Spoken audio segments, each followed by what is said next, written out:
Salah.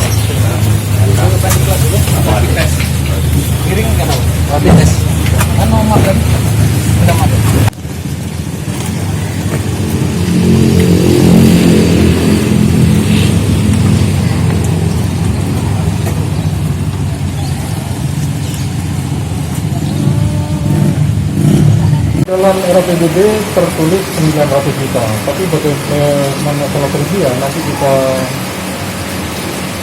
lihat di pengadilan. Pak, bisa diceritakan dikit Pak kronologisnya Pak?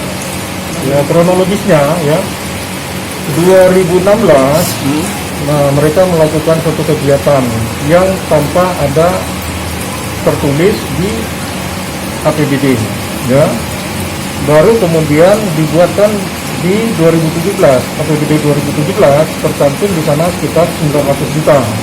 Nah, makanya yang 2016 nah itu diadakanlah semacam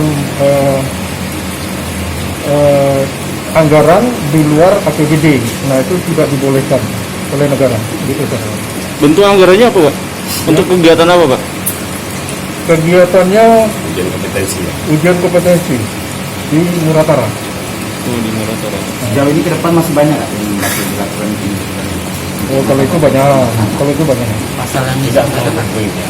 tidak menutup kemungkinan masih ada. Kemungkinan bisa. Nah, Pasal pasal dan ancaman pidana itu.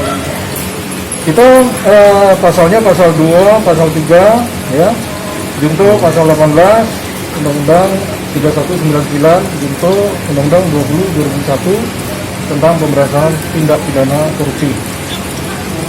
Dengan hukuman ancaman hukuman Hukuman itu kalau pasal 2 Memang tak tahu.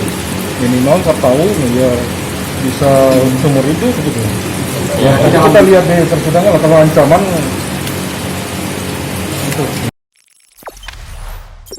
Jangan lupa subscribe, share, komen, dan like ya.